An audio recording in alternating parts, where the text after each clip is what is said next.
Good evening. My name is Joe Sam Robinson. It's my pleasure to have with us once again, Dr. Buck Melton. Welcome, Buck, from being here. I'm trying to think of sort of a better honorific title for you, Mr. President. No. How about Mr. Mayor Buck Melton? I have. That's been used before. Yes, it has, and I think it's been used enough. Mr. Governor, I will say that Charles Richardson and I have been prodding each other to run for mayor, sort of jocularly, for about 20 years now. I don't think the election's due yet, but that's something to keep in mind. Well, we can talk about a lot of things, and I've just finished listening to President Biden's press conference, which was very interesting. And, you know, as a physician, I'm not going to comment on, I don't think that's appropriate for many reasons about his level of mentation. I mean, he's not my patient. I don't know everything. We've discussed issues before about age limits. What is the deal for the way the brain is functioning? And a question I'll pose to you is, obviously we don't have any age restrictions on our political figures, and not on the upper. On the upper, yeah, right? And so I believe he's 78 right now. That sounds right. Yes. And then former President Trump is hot on his heels. Not far behind him. He's certainly a septuagenarian. So we've discussed age limits, what is appropriate for positions of power. A question maybe to get into is, what sort of checks and balances do we have on the executive branch if they sort of go off the rails? And I'll expand that, not just to mentation problems, but personality disorders, or people that are bipolar or deeply depressed or have they're schizoid. There are all kinds of intellectual disorders that might make a person in an executive position somewhat non-functional. I'll also throw in drug abuse, alcoholism, and I throw in being a sexual predator. All of these things are tossed. All three of these things immediately make me think of John F. Kennedy, because there were at least two of them going on at the same time there, possibly three. Let's discuss that then. Yeah, is the assumption that some kind of defect, the ones I've named, will put the republic at risk, or you could do great harm, or what sort of security does the public have about some political figure going off the rails? Yes. Well, there are formal checks, and then I would suspect and even argue that there are informal checks. If we go all the way back to the founding, if we go back to the 1780s, the writing of the Constitution, several things. First of all, the national government was much, much less powerful then than now. And secondly, things happened much, much more slowly then than now because of the speed of transportation, communications, missiles. Yes. Things are just faster paced. And thirdly, and you can probably speak more to this than I can, people didn't last as long, and they died of different things. Yes. Sudden death was probably more, and quick decline in sudden death was probably more prevalent. Yes. And indeed, just to make a point, several presidents died. Yes. Just right after, I'm thinking about Harrison right after the election. Zachary Taylor, very soon after. Yes. And then people have been assassinated, but we'll let that go. Yes. But so certainly. But even in the 20th century, Harding went he went, pretty quickly. and we have the famous case with Woodrow Wilson. So yes. we have lots of stories about executive people having issues. Yes. But speaking of Kennedy, and before we talk about his, the issues that may have impaired his judgment, a good thing to discuss. Let's talk about his death, Yes. because it was at that point that for a while no one knew if Kennedy was still alive. He was arguably brain dead. I've actually read some testimony.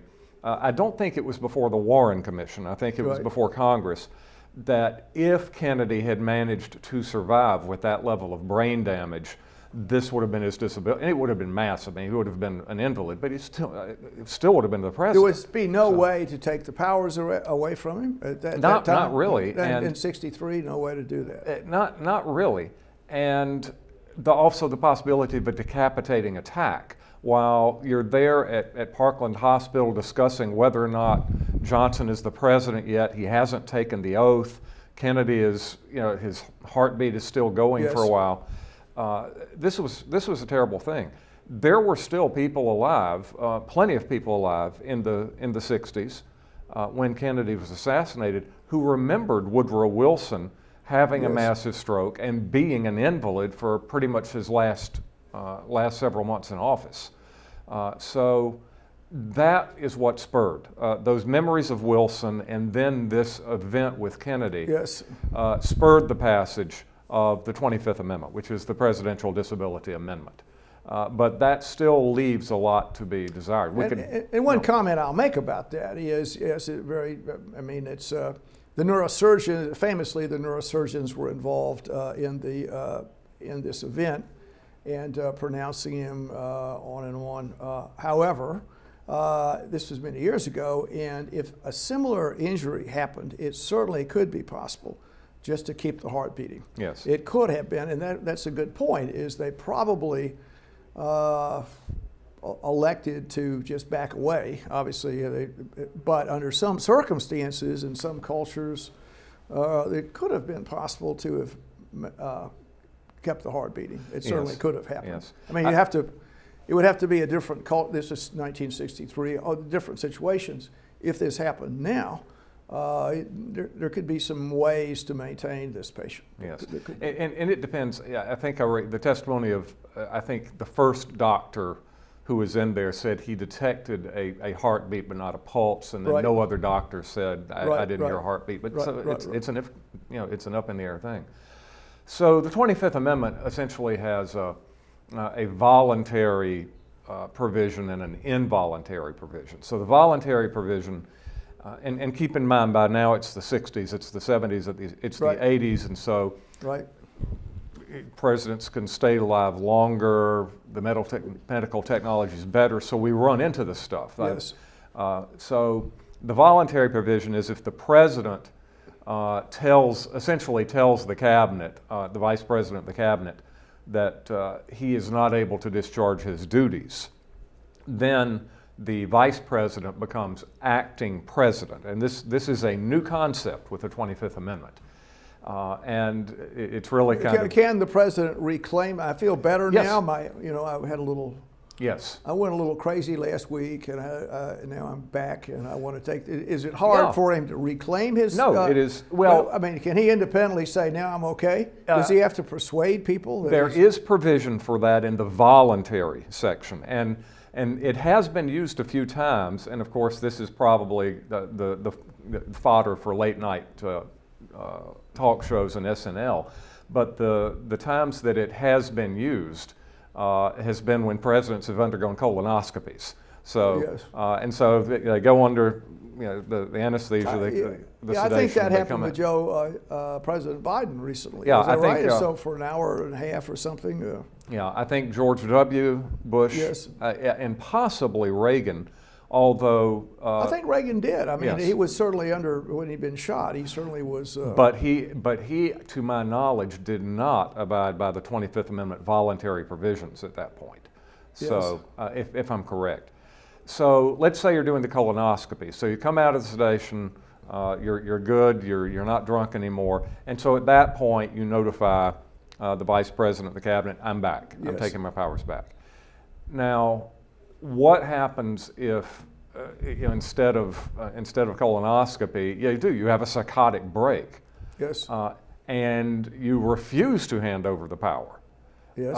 Or you hand over the power voluntarily, but then when you try to take it back, it is clear in a layman's sense to these non-physicians in the cabinet that you're still nuts or you're still so at that point they can contest it, and I'd have to look at the exact mechanism. But I believe if a majority of the cabinet officers say, no, Mr. President, you're not ready yet, then at that point you go to Congress, and Congress can be the arbiter between these two fighting factions. Don't you think, I mean, just to proceed this a little bit, that the politics are so powerful in these circumstances that let's say whatever your job is, you're the Secretary of Commerce and whatever, and you've got good reason to keep the person there. You know, your daughter-in-law is, I don't know, has an oil company or some deal with China, whatever.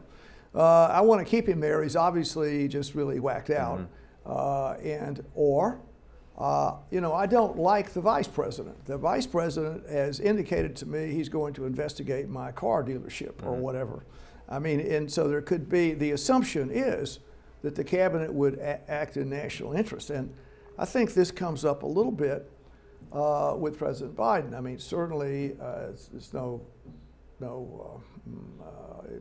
a known fact that people are suspicious about his mentation. I'm not commenting it's more. a known fact that there was some neurosurgery at some point. There are plenty of things to at least, well, we're a little and you could imagine that all the pressure of the office, something is happening, and there could be some kind of difficulty of any type. He could fall down some stairs or anything. I don't know. Have nothing horrific. Maybe he could develop, I don't know, a bad COVID infection. Yes. So, as Trump did. Right, So, and that's right. Trump did this, and many people would be reluctant to put Vice President Harris into the position. At least that's people might say that. Apparently she's even less popular right now. But it would be what I'm getting at. It would be a political decision about what to do, not necessarily what was best for the country. And so you have to assume that the political appointments to the cabinet, and I think you could say there are political appointments. People get the job out of for political reasons, and you'd have to hope they would put that aside, and no matter what the circumstances were, the president is just mentally ill, and we just have to do something. Maybe it'll be bad for the party. You'd have to hope that's the circumstance. Well, I mentioned that there were informal devices, yes. and that's what I want to talk to about here. You know, I'm a lawyer. I come at it from a perspective of law. But and I come at it as a brain surgeon from the brain, but okay. But I also come at it as an historian, and history, as the other Dr. Melton, my wife likes to say, history is not the story of people being nice to each other. If you want to really know what people's baser instincts are, study some unvarnished history. But here's the point I'm trying to make. We at least pay lip service in this country to a thing called the rule of law. And I like to think that we take this idea of the rule of law, at least, most of us, at least somewhat seriously. Now, if you're going to be a complete cynic about this, you come in here and you ask me about what constitutional provisions we have, I will tell you flatly, if there is not good faith, if there is not respect for the rule of law, it does not matter what legal provisions we have in order to protect the president or protect the people from an abusive president. So, if you're just going to go in and it's going to be a raw exercise of political power, then fine, write whatever laws you want because they're not going to matter. But the idea of the rule of law is that most people, even most partisan politicians, will understand at some point that the rules of the game are more important than winning or losing a particular hand at the game. My contracts law professor once pointed out something really interesting. An engineer who's designing a bridge, if he's doing his job, he's going to design safety factor into safety factor into safety factor. Whereas somebody who is a real Machiavellian politician or a lawyer who is really trying to push the hardest deals possible, he's going to walk right up to the edge of a precipice and then take a slight step back. If if the latter is how most of our politicians are going to play the game, this country is done for anyway. Well, let me make a comment or two. Really, we've had crises that requires patriotism, and I think, which means self-sacrifice sometimes. That's correct. Yeah. And I can think about Richard Nixon leaving, the Republican senators, going in there and saying, Mr. President, this is for the good of the country, and he accepted that. I mean, he did. I mean, obviously, he saw personal problems if he attempted to stay in office. Yes. But the Republicans, I mean, I thought that was, it was another era, and it was a very distressing, painful thing to do, but the Republicans did it. And you see, now you've become me, because I could flip that around and I would say that if Nixon had really been concerned for the good of the country, then he would have resigned far earlier than he did. He did not resign until it became crystal clear that he was going to be removed from office. If he attempted to stay. Just to continue on obviously there's a yes and a no to every decision, but in that worked out well for the country's benefit. And you could say that a real long assessment of what happened in front of the in front of the public on television reaffirmed the propriety of our system. That wouldn't, I mean, I could say that. I mean, yes, these things happen. Yes, there was a tense time, but the system worked. I could say that. And the country went through a difficult period of time with it. Your comments? I'm just thinking back about just a few years after that time. It would have been around Nixon, of course, resigned in, 74? 74, yeah. And probably around 75, I was taking a trip with my Aunt Laura, who was a militant New Deal Democrat. Okay. And she felt so strongly about this that she began haranguing a 12-year-old. That was you. And that was me. And I said exactly what you did, but the safeguards worked. And she said, but did they? In the sense that ultimately the threat of a political legal process called impeachment forced Nixon out. It worked. But the damage that had been done by then, we have never shaken the degree of popular cynicism about our political system and about our political leaders since that day. Vietnam and Watergate together have trashed the faith in this idea of our leaders as being somehow better for us and the system as being somehow fundamentally good. Let me continue. Let me expand those comments a little bit. And so where I was going, and I'll respond to what you said. I was going with the idea that actually one of the big deals for the ability to remove or check a aberrant executive figure is a very reaffirming of the system. So people, they turn to trust the government. Something is going to happen if this person goes nuts. If the person has obviously psychotic, the system is going to work and the ship will sail along. And I was going to quote another example of what I would call propriety, and that's the Al Gore story and the Chad ballots or whatever. He could have presumably kept going with this. He could have continued to fight this out, and I think he made a decision for the good of the republic to do that. Then, what I'm going to now take the ship to is the President Trump story about his, I guess, refusal to concede, with the idea that his personal, and I guess you could say the views of his supporters, trumped other, so I use a little phrase there, but trumped other issues, and that he neglected to look at the welfare of the country. That's a debatable point, but it does disclose the idea that the government is something that's like it's like a basketball, a heated basketball contest, going back and forth. Can you trust any? Who can you trust? And so, just getting into the initial point here about human friability, that a person can be in a position, whatever the position is, and many things can affect how well he does with that, how he or she, many things can happen. The person can have a domestic tragedy, The person can have trouble with alcoholism. The brain is friable, it's going down. You could have hypertension and gradually be losing cognition. Many ways cognition can go down. All these things are possible. And the question would be, you've named some ways in which the republic is protected.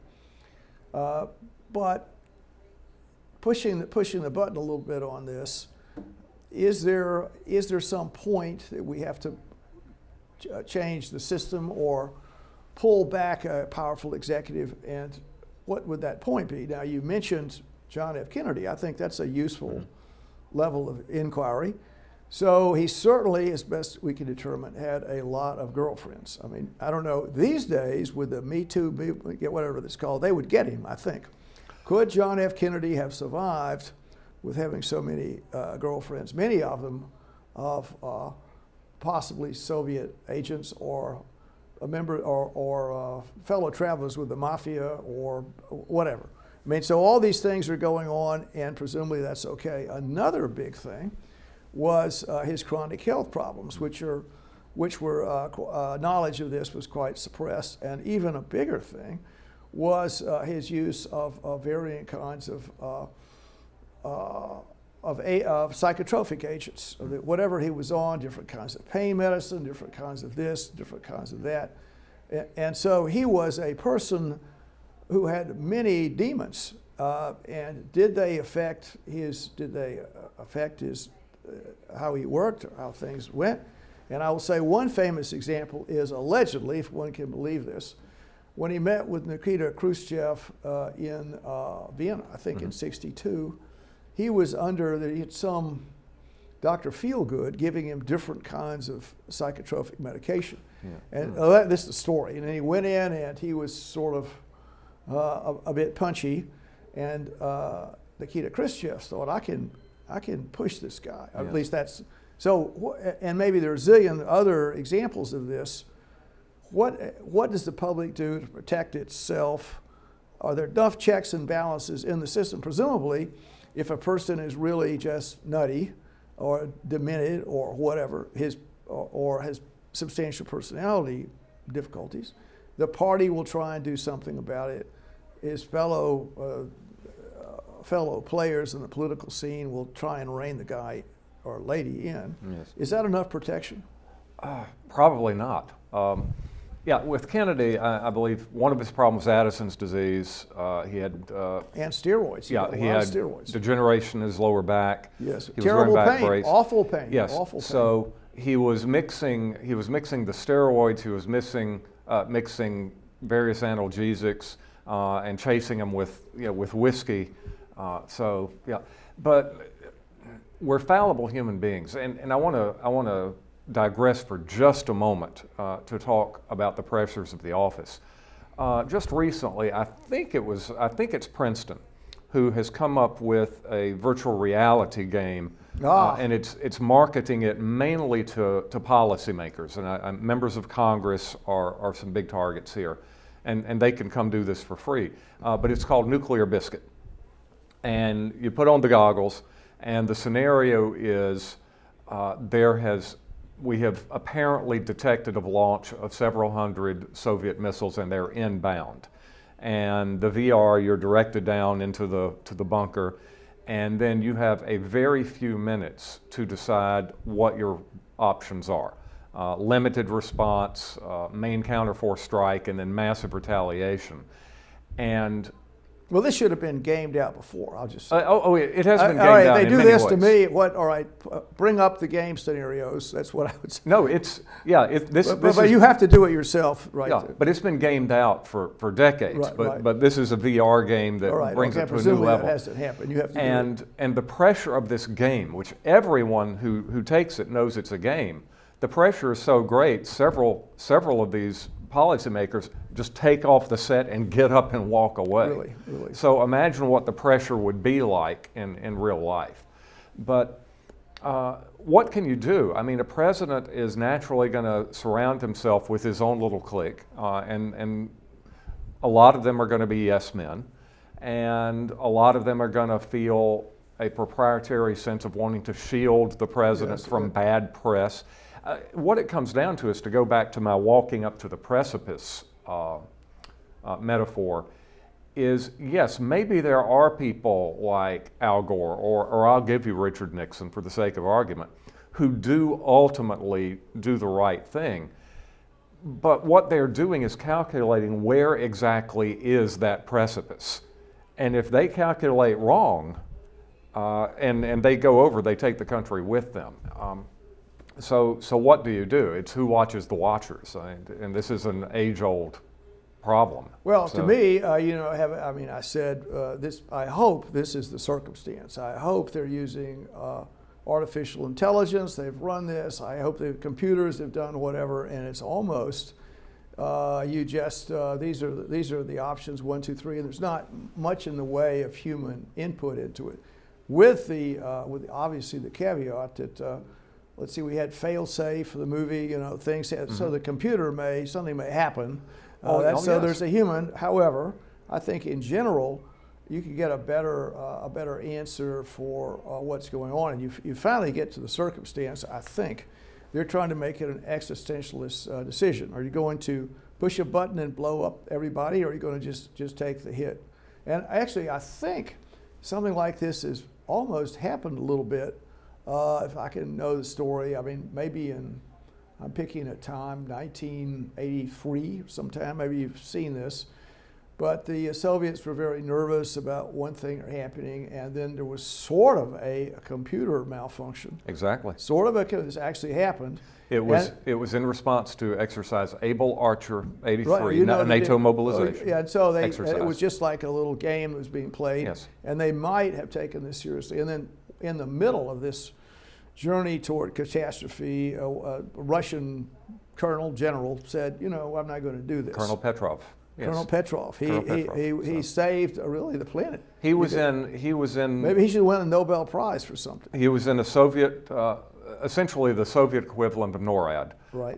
And he saw 4 missiles inbound. I believe it was 4 missiles inbound, and every protocol that he was operating under that was designed to eliminate the human equation, because humans are fallible, dictated that he launch an immediate counterstrike. Right. And Petrov said, no, if NATO was attacking us, they would be doing it with more than 4 missiles.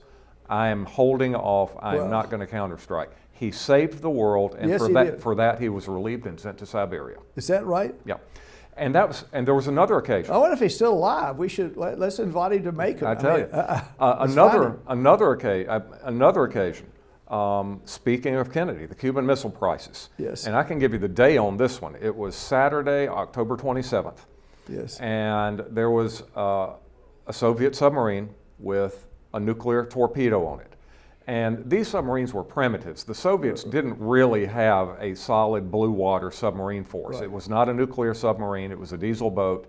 It could only allowed diesel boat. Yeah, it could only stay down for a day or two max. Uh-huh. And the temperatures were high, the CO2 levels were high, and a U.S. destroyer started dropping hand grenades on this Soviet sub to let them know it had been spotted. The commanding officer said, we're being depth charged. Fire the nuclear-tipped torpedo at that carrier group. Well. And it was either and for a launch, you had to have the CO, the political officer, and the squadron commander, and I think or the XO. And the XO said no.